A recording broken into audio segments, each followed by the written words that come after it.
Hello, everybody. I'm Matthew. And I'm Earth. Today we're And going to be showing you the Mess Detector. we're very excited about this. It's been a few years. Yes. Earth Computer, how did this start? Okay, so this started with the fastest XP farm, believe it or not, in 1.12 when it was the latest version. So that was the Dragon Farm, and the limiting factor in the Dragon Farm was being able to sort XP orbs by how big they were. And there's no way to do that directly. So what my idea was to basically sort them by predicting the RNG, which decides which way each XP orb falls, right? If you can predict which way the bigger orbs fall, then you can just get the bigger orbs, or a higher proportion of bigger orbs, and send them to the player, and then you get more XP. And you have, theoretically, the highest speed XP farm in 1.12. Right. So around this time, on my end of things, I was thinking a lot about seed finding, and I was thinking a lot about applying a branch of mathematics called integer linear programming to seed finding. And I had this new and cool methods, like, sort of floating about on how to crack these random number generators efficiently. And so Earth Computer came to me and he asked, Matthew, I want to crack Math.random. And he outlined a rough plan on how to do it. And we kind of decided that wouldn't work. But, after like a few days back and forth, we had an outline for this device. But it was massive. It was absurd. But the thing is that we had an explicit plan written down. And once that had happened, the train sort of There's no lost going its back. trace. Yeah. So we built the device, right? It cracks the relevant random number generator. The relevant random number generator, we should say, is what's called Math.random. It's a random number generator which Java itself provides you. And Mojang uses Math.random for random numbers in a lot of diverse places in the code. It's sort of sparse. It's all over the place. It's like in particle code, it's in TNT code, and it's in these XP orbs. Now, so early on when we were building this device, sort of a name for the device caught on, which initially is a joke. And so, we have this device. It cracks, it hinges upon being able to crack and predict Math.random. But if you eat something, that calls Math.random. So that would break the device. So while the device is breaking, you can't eat. It'll break it. But, that's not a bug. That's a feature. So this is an interdimensional eating detector. Yes. This is the Mess Detector. And now this is the entire purpose. Yeah. So the Dragon Farm thing was hard. Like, it would take a device about this size to actually then predict the orbs fast enough, and it would be very laggy. So that never happened. But it's still the theoretical fastest. Still the theoretical fastest. And, come on, interdimensional eating detection. That's what we got. Look at that. I mean, you can try and sell us as like, oh, it's a proof of concept that we can simulate and crack RNG in game. No, this is an eating detector. This is an eating detector. That's its purpose. I don't know why you'd want more. So welcome. Here's how it works or something. When you're faced with a problem like this, we now, Earth Computer, when he first came here with this problem, this question was like, okay, we have Math.random. We want to measure it somehow, recover the internal state of the random number generator, and then reverse that, and then use that to predict stuff. But that's less important. The important question, though, is how do you measure this random number generator in such a way that you can reverse it back to the internal state? And it turns out sort of the limiting factor of that kind of problem is how precisely you can measure the random number generator. And Math.random has some good options for that, but nothing is amazing. We eventually settled on, if we come down here to the TNT cannon, so we eventually settled on this schema for measuring Math.random. In the middle, we have this 360 TNT cannon. And this fires a piece of TNT. And this goes out on a random angle, between, well, 0 and 360 degrees if you measure it like that. But it's completely smooth. It can take on any angle, even fractional ones. And the point is, the more precisely that we can measure the angle this TNT exited, the more we know about Math.random. And in terms of information, the internal state of Math.random contains 48 bits of information. Okay? So how much information do we get from a TNT shot like this? Well, you know, if you imagine this thing firing, the TNT will fly out to somewhere over here, Earth. So if we come out here, all around this is a circle of radius, I think 120. It'll land on one of these like 5,000 ender chests around the edge. And we have these observers, and there's tripwire underneath them. And these observers serve as TNT detectors. So there's, I think, 780 of these observers all around a ring. So what that translates to is that we can measure about, we can measure the TNT angle to a precision of about, I think, 8 bits of information. It's 7 points. Just to clarify, the reason the circle's so big is that we need to measure the TNT's angle as precisely as possible, and even a deviation of the angle by half a degree is when the TNT is blasted out. That sort of makes a difference of like one entire block. So yeah, that's why the circle's so big. You know, if you go to my channel, you can learn about the nitty-gritty of the maths that make this thing work. If you imagine a TNT approaching one of these detectors, it's gonna do, like, it's highly unlikely to just land on exactly one block. It's gonna sort of do some funny things, and it's going to slide between two of the strings, or even 3 of the strings, and we have to convert that sort of messy physical incarnation of TNT sliding into just a number that we can work with, or just a single detector. So these detectors here, like, maybe multiple of them will trigger.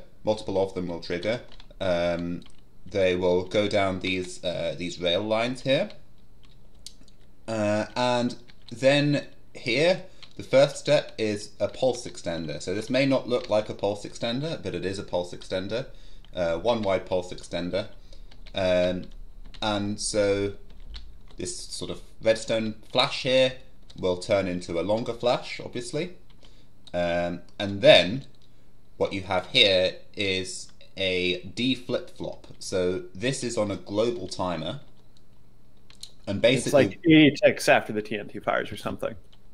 Basically the signal will be allowed through. Otherwise the signal is just not allowed through and it won't do anything. Alright? So all of the detectors that did fire, basically, will get a signal through at this exact time. Because of the pulse extender, that the signal will be actually coming through at the time. Okay, and then you've got the signal deduplicators. So what this does is, if there is a detector that's triggered on the left of the current detector, then the detector won't trigger. So for example, if this detector here triggers and this detector here triggers, then this part of the device here will block the signal from the right hand side one.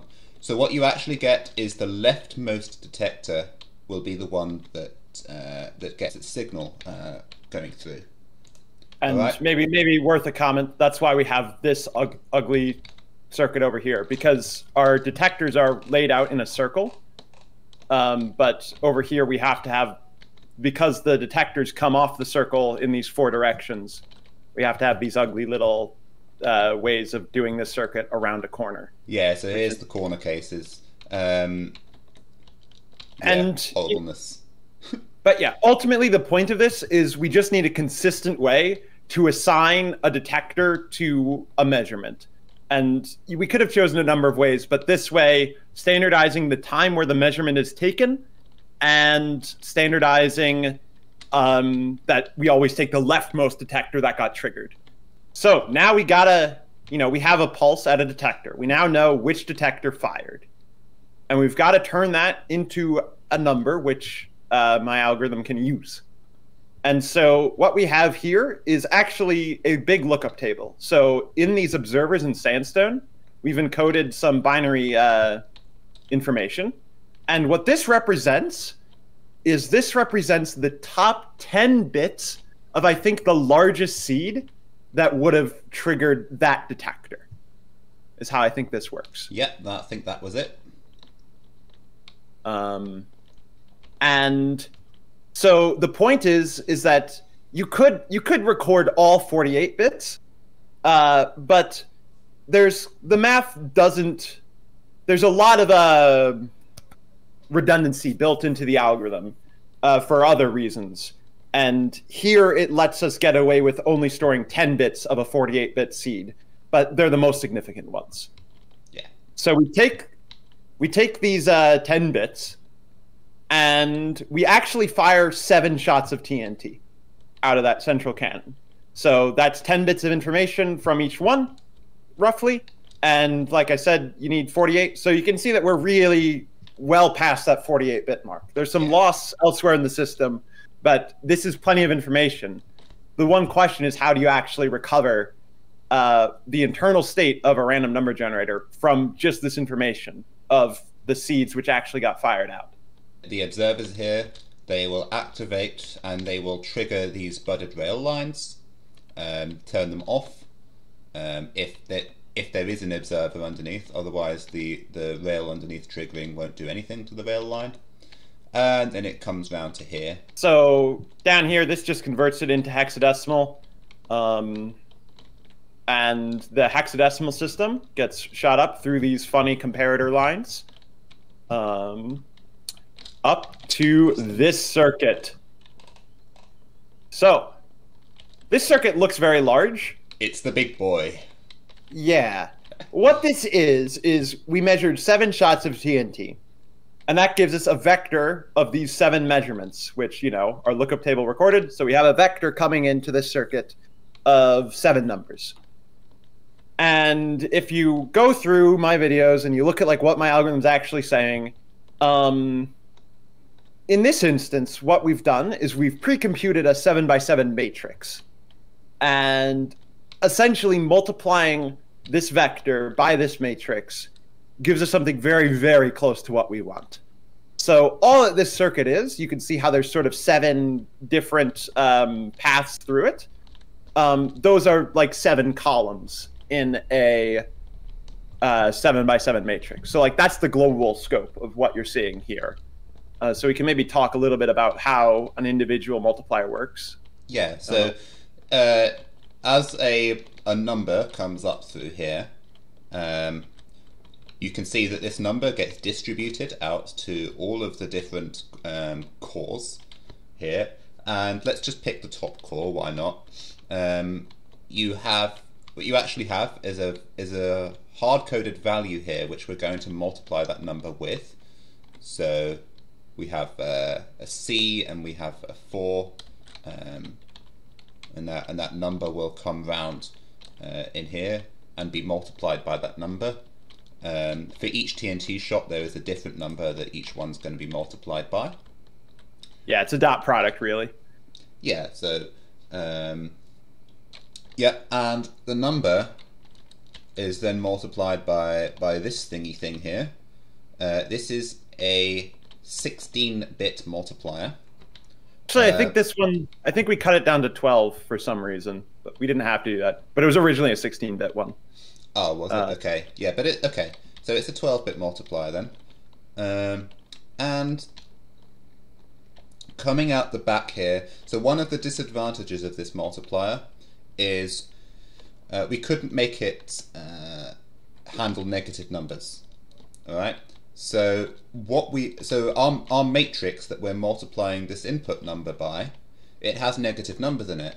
So what do we do about that? Well, what we do is we multiply it by the positive version of that number.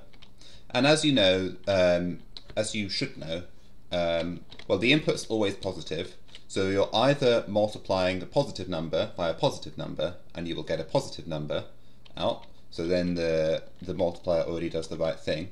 But if you're multiplying a positive number by the negative number, you're going to get the positive version of the result that we then need to make it into a negative number. So, for example, 2 times minus 4 is minus 8, but this multiplier would give us 8, so we need to then convert 8 into minus 8. So yeah. That's what this contraption here does. So what we have here is a piston feed tape here. This encodes whether the value in the matrix is positive or negative. I think the cauldron means negative.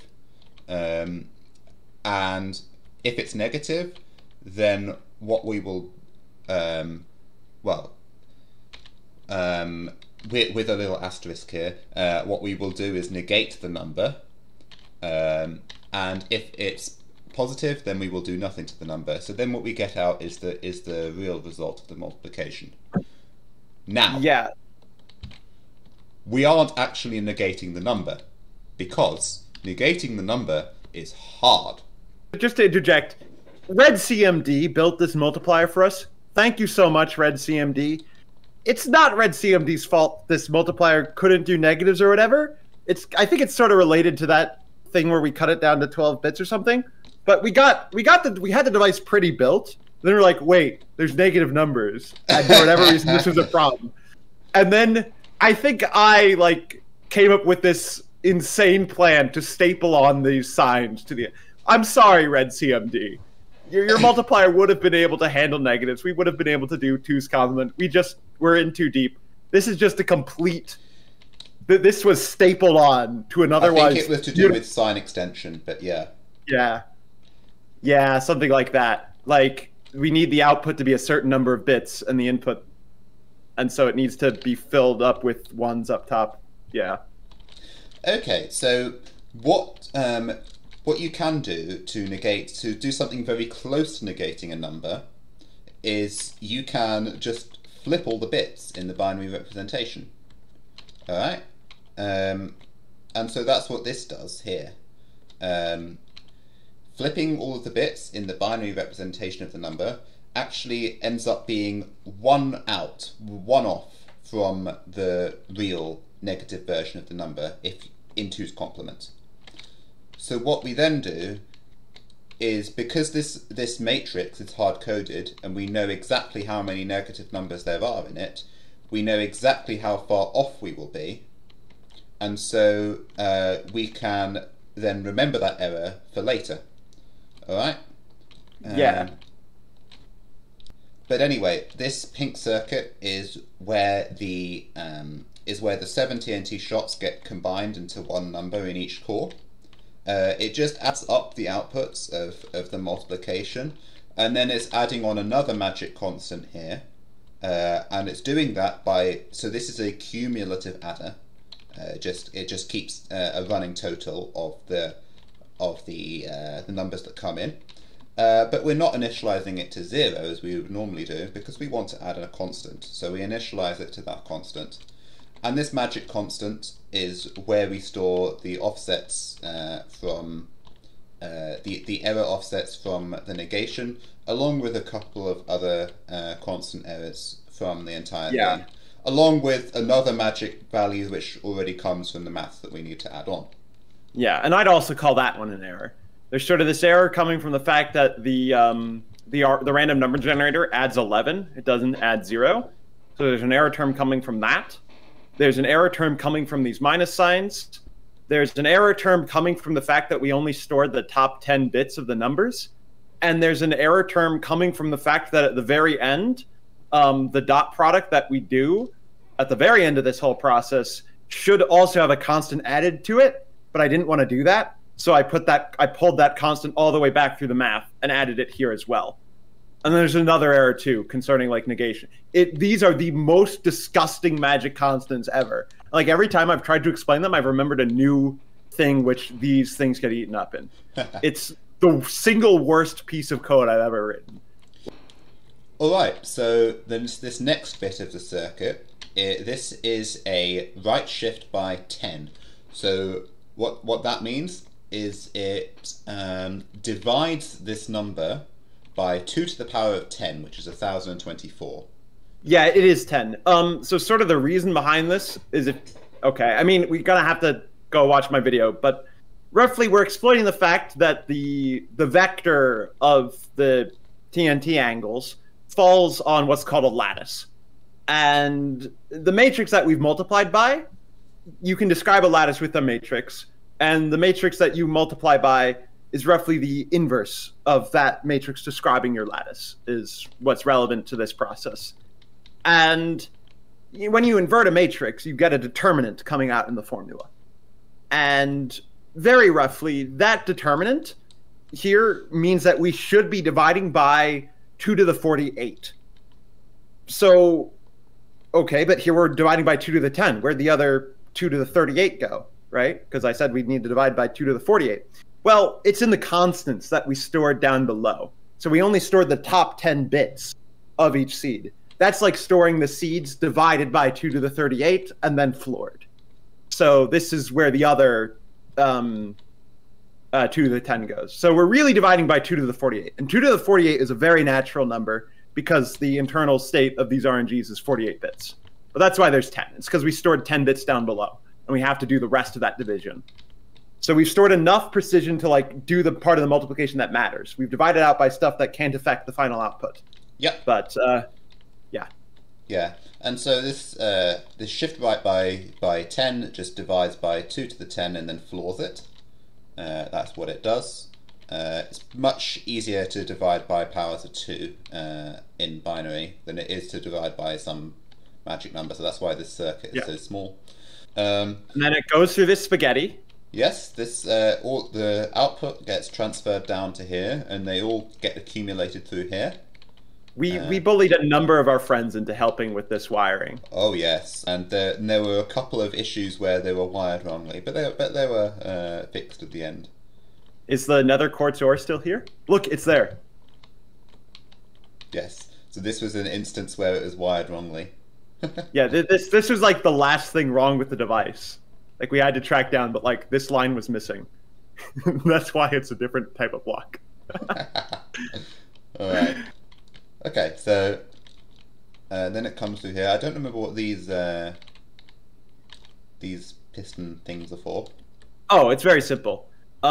We accumulate 7 outputs, right? So we've multiplied a vector by a matrix, so we've gotten out a vector. And the next step in the algorithm is to dot that vector with a constant over here. And so what these pistons are doing, as long as I guessed correctly, because you're invisible right now, but what these pistons out of the green circuit are doing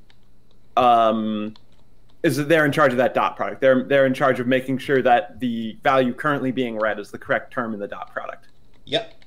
So you just take the, I don't remember which way around it goes, but you could take the top value here first, and then multiply it with the top value from over here, which is huge, as you can see. This is a 48-bit value. Yep. Okay, and then it goes through this thing, this big boy here. This is a 48-bit multiplier. Thank you, Red CMD, so much. Yes. There's actually a funny story here, right? Because we were building this device, we had the circuit laid out. You and I are not the best at Redstone. That's not our forte. Like, you did all the programming and I did the math, and then we were like, now the Redstone is trivial. And then the Redstone took 4 months or something. Like Yep. 1,000 man-hours. So bless Red CMD for making this 48-bit multiplier. When we were waiting on him, we were like, yo, Red CMD, we need a 48-bit multiplier. While we were waiting on him, he took a while, right? You know, guy's busy. Yeah. So I mean, this thing's complicated as well. Look at it. So I took it upon myself. I took the 16-bit multiplier he'd already given us, and I stapled together, I think, 6 of them. Yeah, you need 6 of them. To multiply it naively, like it's in base 2 to the 16. And I built this thing which covered 200, like a square of like 200 by 200 blocks. It's the single worst thing you've ever seen. It was so slow and massive. And then like I pasted the image of this, And Red CMD had this thing built like in like a week. He was just like, no. No, And then no, we're not using that abomination. And then he made this beautiful, beautiful serial 48-bit multiplier, which I still don't quite understand. Actually, initially he made it 64-bit, and then we gave it another haircut for some reason. All right, and the final step here is the output of this 48-bit multiplier goes into another cumulative adder, which we've already had one of those up there. Yeah, this one's a 64-bit. Oh my goodness, it's not haircut. No, this it's a member of the Beatles. It's Shaggy. Okay, moving on. This is the should be a 48-bit multiplier, but sorry, 48-bit cumulative adder. But we were too lazy to do that, so it's a 64-bit one, and we're just not using some of it. Okay, so the output of this, believe it or not, ends up being the seed. So that ends up going to this these 12 7-segment displays here. These are hexadecimal 7-segment displays. So Matthew went in and, well, he stole a base 10 7-segment display and added 6 digits to them. Yeah, I think I stole it from Mizuma Games. Thank you. Thank you for your free work. Yeah, although I will say your circuit was annoying to adapt for hexadecimal. You should have thought about that. You're welcome. SMH. Right. So. Hold on, I wanted to say something. Oh yeah. So we've sort of gone through the math now, which cracks the actual seed. I just want to comment, because if you go and watch my video to understand like why on earth does multiplying by this random matrix work, you know, how does the RNG work, all that stuff. If you have those questions, you can watch my videos and you'll get most of those answered. But there's still something which isn't answered, which is that at the very end of my video series, I suggest that a final step is a sort of a linear programming step. I say something where like you have a polytope in 7 dimensions in this case, and you take cross sections and you bound their width, and then you take cross sections of those 6-dimensional facets, and you get 5-dimensional things. You bound those by integers. You take cross sections of that, and you're searching for integer points within a polytope. And here we have no such thing which looks like that. It's just all, you multiply by a matrix, you round down, you take a dot product, and you have the seed. And sort of the point is that this was the reason for the extra redundancy in the information that we gathered at the beginning. At the very beginning, remember, we said we get about 10 bits of, about 7 or 8 bits of information out of each measurement. Because some detectors give you more information than others, so the lower bound's like 8.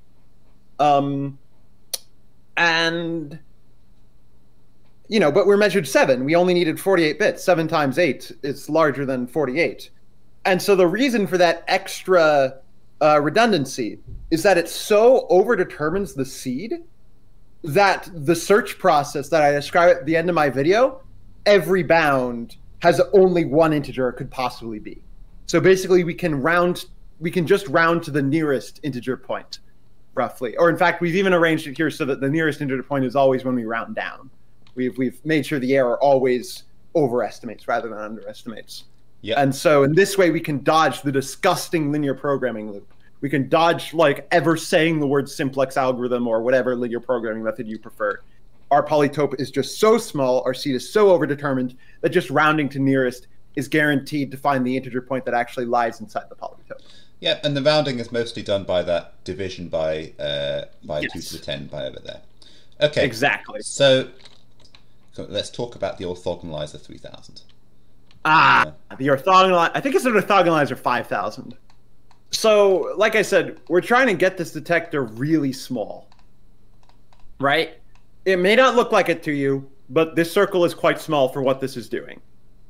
And so one way to get the circle smaller is to make each TNT shot give you more information about the internal state of the random number generator. Naively, if you just take 7 TNT shots in a row without doing anything in between, there's actually going to be some correlation between how those exit the cannon. You won't get the full 8 bits out of each TNT shot. But what you can do is in between each TNT shot, you can call Math.random a bunch of times so that the TNT shots are less correlated.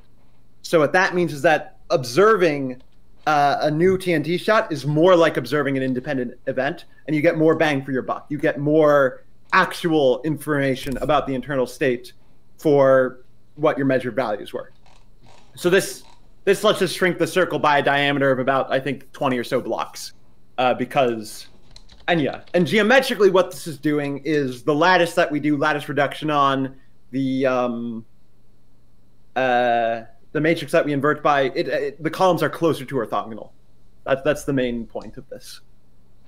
So, okay, we have the seed now. So what do we do with the seed? So for the longest time, the device was like in this state where it could crack the seed, and then it didn't do anything. The seed goes along two paths. One way, it gets stored over here around this area. That's what this line is doing. And then the other direction goes down here. And so you can see this is a copy of that 48-bit multiplier that we have over there. And all this does is, this is a Java random simulator, basically. It simulates 30,000 or so calls to Java random. It's possible to jump forward that much. But it simulates exactly the number of calls that the Mess Detector does whenever you press the button. Yes. So whenever you press the button, this thing, the lattice orthogonalizer, gets called 7 times. It fires 7 shots of TNT, and maybe some other stuff happens. But at the end of the day, it does a certain number of calls to Math.random. And this circuit here is just Java random, but repeated that many times. Is mathematically what it is. In practice, it's just a 1 multiplication and 1 addition. And so the output here...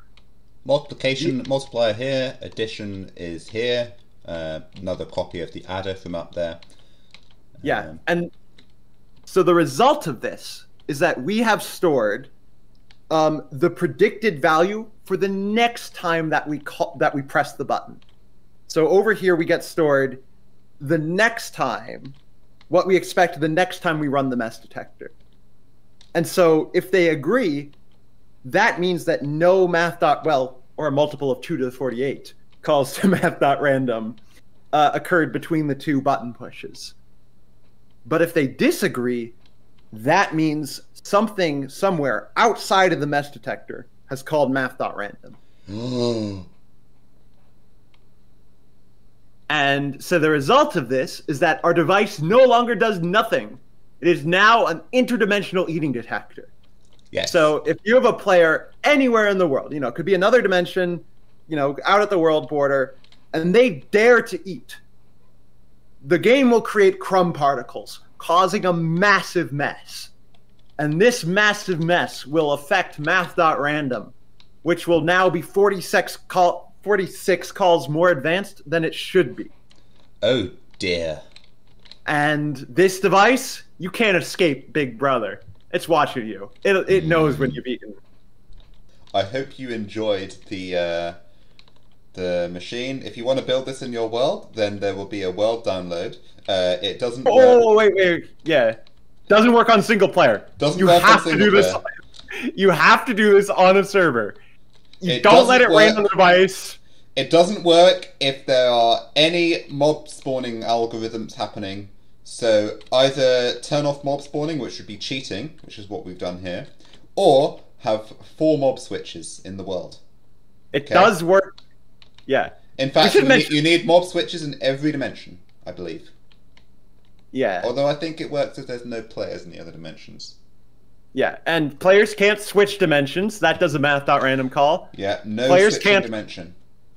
Players can't log on. Oh, yes. That does a Math.random call. Yeah. No logging in. That's naughty and messy. Yeah. You can't, place water in the nether and, get those particles. That does calls. You can't take items out of a furnace and get XP. No creating XP. You can't throw an item on the ground. Oh, dear. Yeah, that's very messy. No creating TNT yourself. Leave all the TNT creation to the Mess Detector where it's safe and contained. Yeah. Exactly. Right. What else is there? No creating obsidian. mixing liquids or mixing liquids in any other way. Like you can't even load a chunk with an entity in it. Like make sure that if you have entities hanging around, don't load chunk. Like you can't create an entity. Entities can like exist and hang around, but yeah. And you can't. By the way, we should mention because it's funny. You can't do this on single player because on single player, they're both client-side particles and server-side particles use the same random number generator. So there's every single Redstone on single player that uses it. Yeah. But most saliently, I think every single Redstone particle would call Math.random, which would throw everything wildly off, and like it does thousands of calls per tick or something. Anyway. Yeah. Let's not get into that. So. And one final thing. The Mess Detector is a parkour course. Yeah. You can get to the top of the highest block of the Mess Detector from the platform using parkour. However, I'm not skilled enough to do it. But yeah, if you want to build this, there's a world download. Only works in 1.12, no 1.13 plus shenanigans. Although actually, it might work in 13, but let's just say it doesn't work in 13. It definitely doesn't work in 14. Okay. Yeah.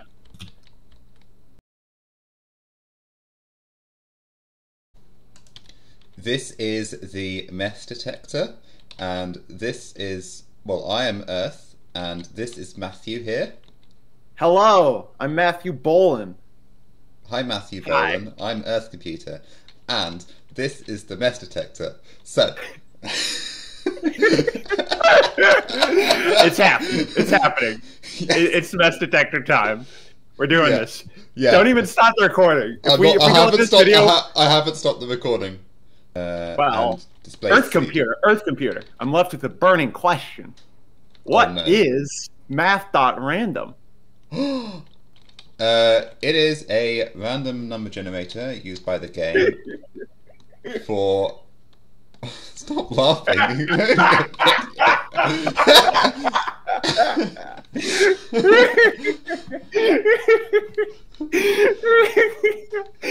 Hello, everyone. This is our machine that we built to detect when you eat. So, hello, everyone. I'm Earth Computer. No, you're not. I'm Earth Computer. Are you sure? You sure about that? There was a theoretical... Well, there was a fastest XP farm in existence, and that was the Dragon Farm.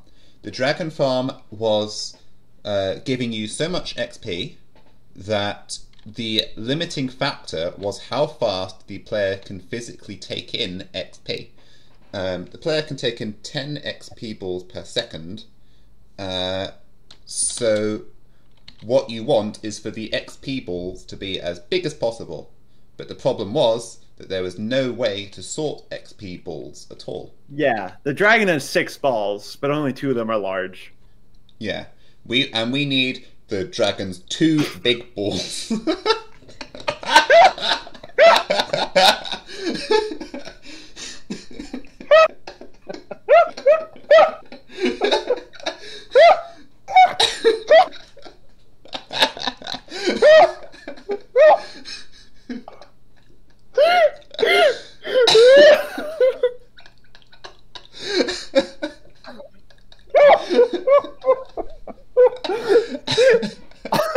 They're called orbs.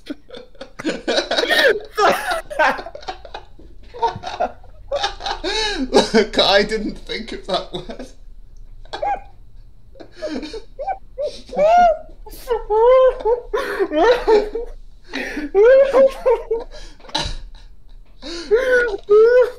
So normally you think about a dragon in terms of its dropping its egg, but it also drops 2 big balls.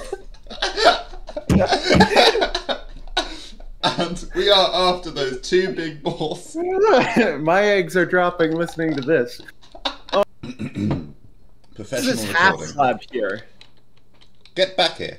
Right. Oh, I see. Yeah, that was there for a reason, I seem to remember. I don't remember what it was, though. Oh, it's to not power the piston by QC, that was it.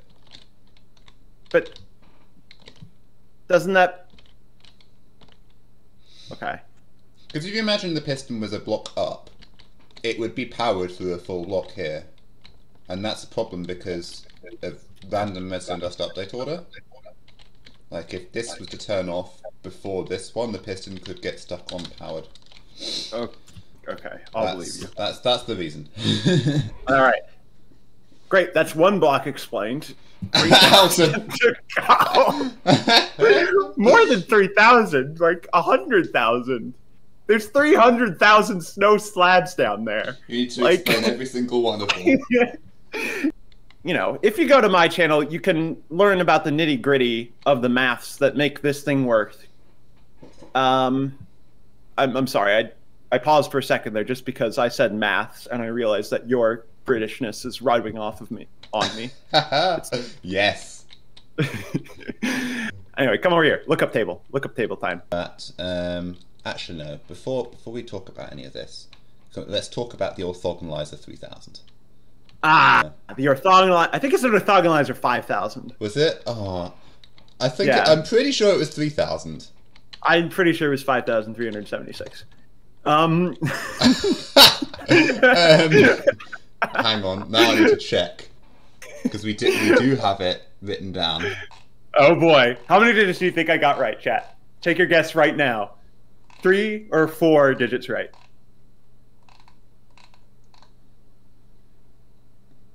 It's been 4 years. I'm allowed to forget a digit in 4 years. So it's 5,394. Damn it. Which is 2,697 Math.random calls. No, other way. Oh, yeah. Okay. So maybe we were both almost right. Damn it. The orthogonalizer. But what do we call it? I need to know now. Wait, that doesn't make sense. There's a TNT that gets dropped. It should be odd. The number of Math.random calls is odd.